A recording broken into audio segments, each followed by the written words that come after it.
Hi guys, Next Gen Gamer here, and this video is on the impressions of Splinter Cell Blacklist.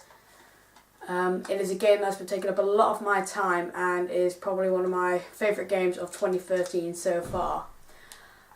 This is a direct sequel to Conviction, but it completely changes the rules of it.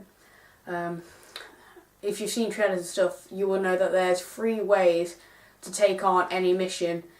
There's the ghost way of playing, which to do so you play for it non-lethally. So your takedowns are non-lethal, so you knock them out, you don't kill anyone, and you try sneak by everyone else.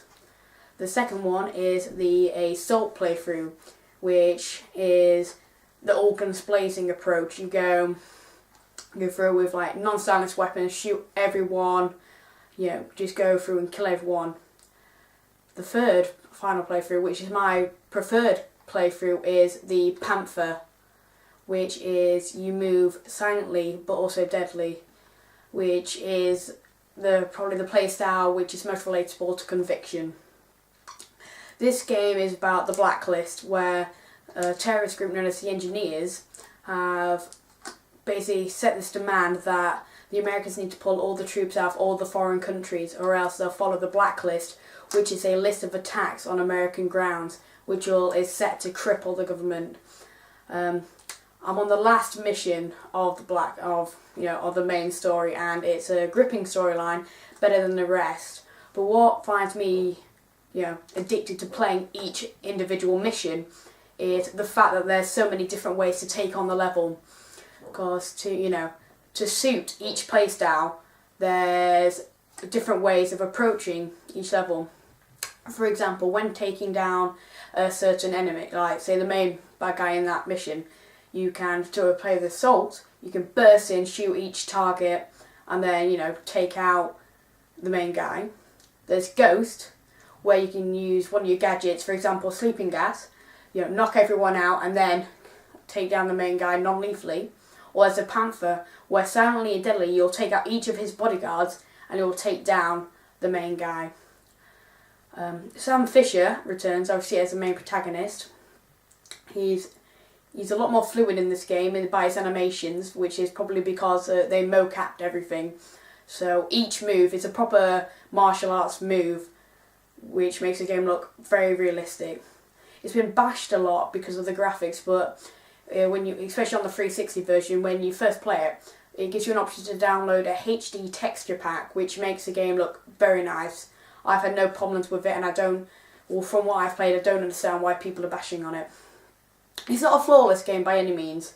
It's one that has flaws, but the main game itself takes over that. You just ignore it because the game itself is, I think, it's so enjoyable. There's a lot to do in this game. There's obviously the main storyline, which is about 10 missions, so your standard 8 hours. But there's so much more to do. Because each character of fourth echelon, which is a formed group, taken from third echelon. There's Grim, there's Briggs, and there's Charlie. Each of which have their own set of missions.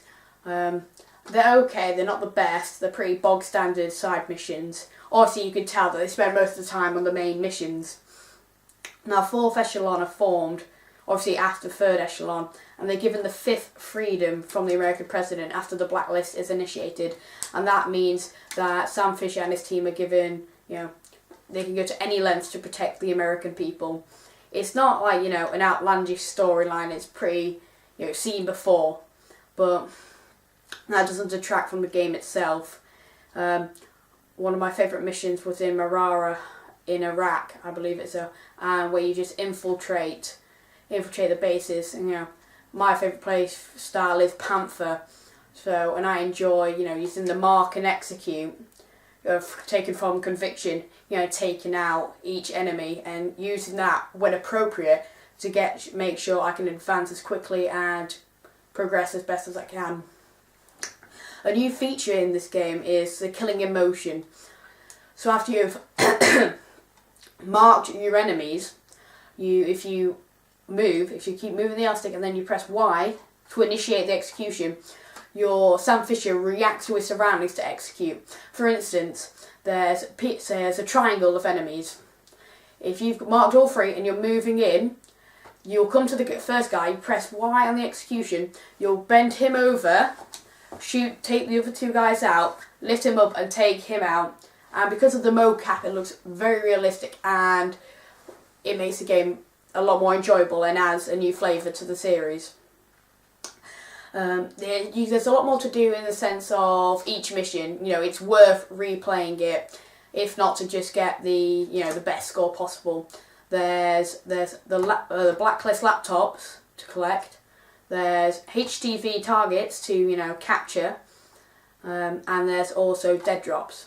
Now all of these add to extra cash, and the cash is used in the Paladin, which is 4th echelon space. It's a big old military plane which has been pimped out for to accommodate their special elite their operations.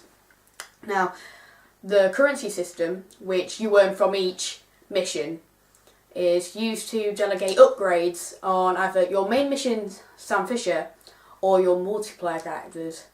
Now obviously the different playstyles earn different amounts of points.